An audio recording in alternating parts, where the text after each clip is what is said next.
दोस्तों, अगर आपने दुबई में रहकर एज ए ड्राइविंग को अपना कैरियर चुना है और आपके मन में ये सवाल है कि कौन सा लाइसेंस लेने के बाद आपको वहाँ पर अच्छा खासा सैलरी का पैकेज मिल सकता है, कौन सा लाइसेंस लेने के बाद वहाँ पर आपकी लाइफ बहुत आसानी से गुजर सकती है, कौन सा लाइसेंस लेने के बाद आपको वहाँ पर बहुत आसानी से जॉब मिल सकती है, अगर आपके मन में ये सारे सवाल हैं तो इस वीडियो के अंदर मैं इन सारे ही सवालों को जवाब देने वाला हूँ कि आपको कौन सा लाइसेंस लेना चाहिए और किस लाइसेंस के ऊपर कितनी सैलरी आपको मिल सकती है और कहाँ कहाँ पर आपको जॉब मिल सकती है। ये सब जानकारी के लिए दोस्तों आप इस वीडियो को लास्ट तक देखते रहिए। मेरा नाम है अशरफ, आप देख रहे हैं GCC help. Let's get started.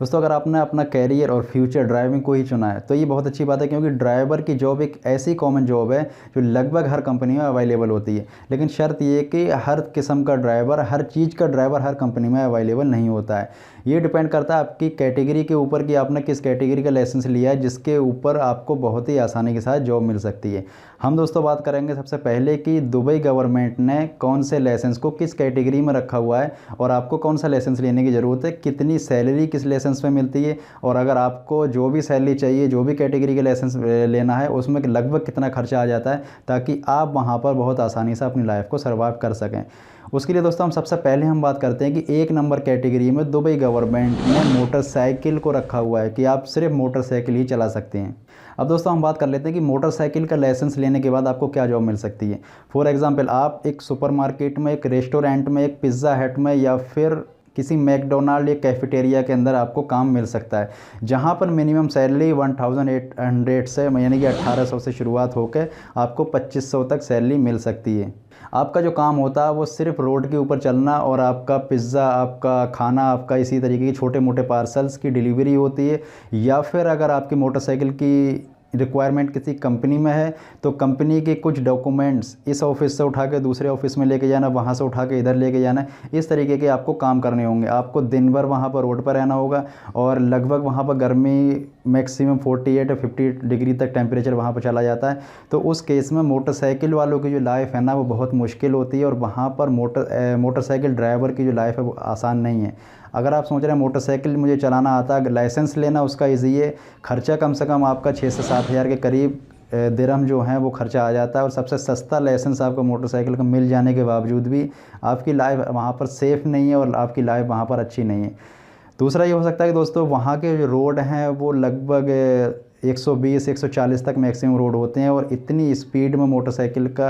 अगर कुछ भी आगे पीछे होने वाला होता है तो फिर बहुत बहुत बेकार सिचुएशन हो सकती है। तो इसीलिए दोस्तों मोटर बाइकर की जो लाइफ है वो इतनी अच्छी नहीं है और वहाँ पर सैलरी भी इतनी अच्छी नहीं है। आप अगर मोटरसाइकिल के काम को एज ए इंटरेस्ट आप करना चाहते हैं, कुछ ही टाइम के लिए करना चाहते हैं तो आपकी मर्ज़ी, लेकिन मोटरसाइकिल का लाइसेंस में वहाँ पर सुकून नाम की चीज़ नहीं है। अगले ऑप्शन में दोस्तों हम बात करते हैं कि 2 नंबर का लाइसेंस वहाँ पर होता नहीं और 3 नंबर का जो लाइसेंस है वो होता है वहाँ पर लाइट मोटर व्हीकल, यानी हम छोटी जो गाड़ियाँ होती हैं वो ही चला सकते हैं, जिसमें कार आता है, जिसमें पिकअप आता है या जिसमें 12 सीटर जो हाईस वगैरह होती हैं, इस टाइप की छोटी मोटी गाड़ियाँ हम 3 नंबर लाइसेंस में चला सकते हैं।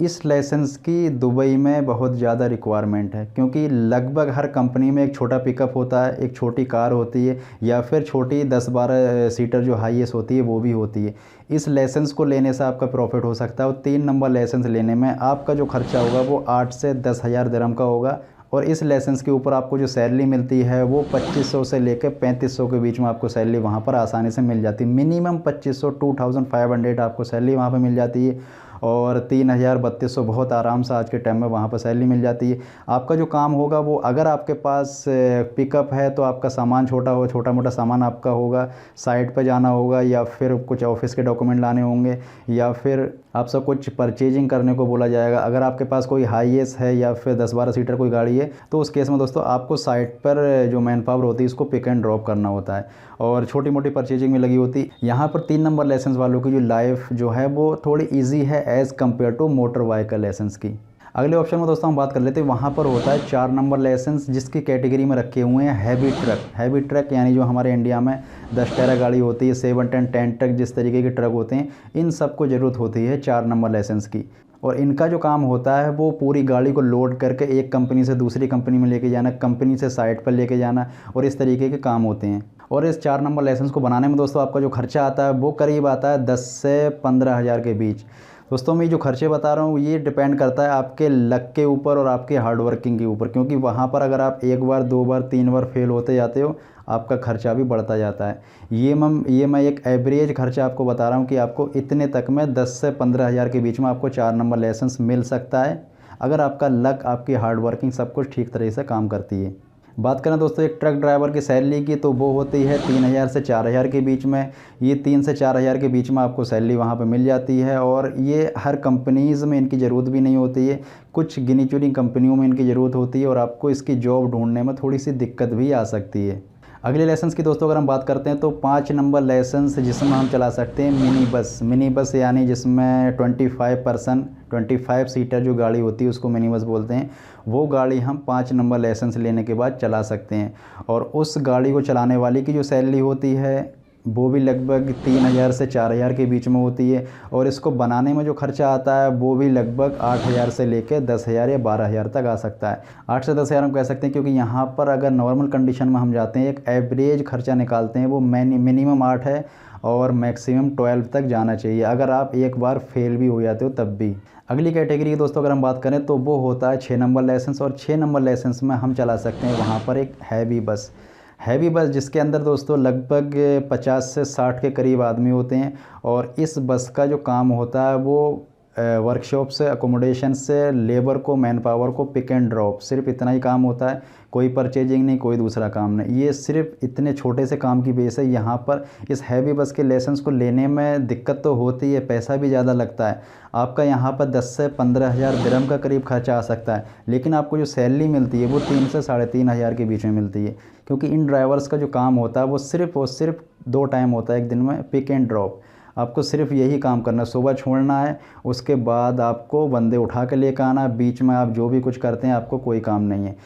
हो सकता है दोस्तों आपको इस तरीके की जॉब करने में ज़्यादा इंटरेस्ट हो कि आपको यहाँ पर सुकून बहुत मिलता है, आप रात को भी सोते हैं, आप दिन को भी सोते हैं, और आपका मिनिमम 2 से 3 घंटे का एक दिन में काम रहता है, यहाँ पर सुकून है। और ये हैवी बस लगभग बड़ी कंपनीज़ में, एक कंपनी में 10-10, 20-20, 100-100, 50-50 बसें होती हैं, इसकी जॉब भी आसानी से आपको मिल जाती है, लेकिन जो सैलरी होती है वो 3 से 3,500 के बीच में ही आपको मिलती है। सैलरी कम है, सुकून ज़्यादा है, जॉब आसानी से मिल सकती है। आप ये डिसाइड कर सकते हैं कि आपको कौन सा लाइसेंस इसमें से लेना है। दोस्तों अगर हम अगले लाइसेंस की बात करें तो वो होता है 7 नंबर लाइसेंस, जिसके ज़रिए हम चला सकते हैं सिर्फ और सिर्फ फोर्कलिफ्ट अगर आपको चलानी है और आपको इंटरेस्ट है फोर्कलिफ्ट, या फिर आप पहले ड्राइवर का भी रह चुके हैं, तो आप ले सकते हैं 7 नंबर लाइसेंस। और इसका जो काम होता है वो सिर्फ और सिर्फ कंपनी में होता है, क्योंकि कंपनी की अपनी फोर्कलिफ्ट होती है, उनका हैवी सामान एक जगह से दूसरी जगह उठा कर रखने में इनकी ड्यूटी 8 घंटे होती है, दिन भर इनको काम करना होता है, और ये सिर्फ और सिर्फ कंपनी में ही काम करते हैं। बाहर जाने के चांसेस इनके बहुत ही कम होते हैं, क्योंकि इनकी जो उठापटक वाला जो भी काम होता है वो होता है वर्कशॉप के अंदर। हर वर्कशॉप में एक पर्सनल फोर्कलिफ्ट होती है, एक कंपनीज़ में 1-2 मैक्सिमम 4-5 फोर्कलिफ्ट ड्राइवरों की ही ज़रूरत होती है। इस जॉब को ढूंढने में आपको थोड़ी दिक्कत हो सकती है। आपको जो वहाँ पर इस जॉब में सैलरी मिलती है वो 2,000 से लेकर 3,000 के बीच में मिलती है, क्योंकि इसमें कोई भी ऐसा हैवी काम नहीं है, आपको सिर्फ बैठना है और हल्का फुल्का ड्राइव करके इधर से उधर उठा पटक करनी होती है। 2,000 से लेकर 3,000 तक आपको इसमें सैलरी प्रोवाइड की जाती है, और आपको इस लाइसेंस को लेने में 8 से 12,000 का करीब खर्चा आ सकता है। दोस्तों अगली कैटेगरी की अगर हम बात करें तो वो होती है 8 नंबर लाइसेंस, और जिसमें हम चला सकते हैं सिर्फ और सिर्फ जेसीबी ड्राइवर की दोस्तों ड्यूटी बहुत हार्ड होती है, बहुत रिस्की होती है, इसीलिए यहाँ पर जेसीबी ड्राइवर को एक अच्छी खासी सैलरी भी मिलती है। आपको वहाँ पर एज ए जेसीबी ड्राइवर मिल सकते हैं 5,000 से 6,000 दिरहम के बीच में, लेकिन इसको लेने में आपका खर्चा आता है वो आता है 15,000 से 20,000 के बीच। ये तो थी दोस्तों सारी ही इन्फॉर्मेशन ड्राइविंग लाइसेंस के बारे में, कि आपको वहाँ पर कौन सा ड्राइवर बनना है, कितनी सैलरी बेस पर आप काम करना चाहते हैं, या फिर आपको कौन सा लाइसेंस लेना चाहते हैं। आप इसमें से कोई भी लाइसेंस को चूज़ कर सकते हैं। उम्मीद है दोस्तों आपको वीडियो पसंद आई होगी। अगर आपको वीडियो पसंद आती है तो प्लीज़ को लाइक करिए। आप इस वीडियो को अपने उन दोस्तों के साथ शेयर कर सकते हैं जो लाइसेंस को लेना चाहते हैं या फिर लाइसेंस की कैटेगरी को समझना चाहते हैं। अगर आप लाइसेंसिंग के बारे में और भी कुछ जानना चाहते हैं तो प्लीज़ कमेंट बॉक्स में लिख कर मुझसे पूछ सकते हैं। आप इस तरीके की और भी वीडियो चाहते हैं तो इस चैनल को सब्सक्राइब कर सकते हैं। आप दबा सकते हैं बेल आइकन को, ताकि आगे जो वीडियो आने वाली है उसकी नोटिफिकेशन आपको आसानी से मिल सके। आज की वीडियो में इतना ही दोस्तों, मिलते हैं अगली वीडियो नए टॉपिक के साथ। तब तक के लिए गुड बाय, टेक केयर।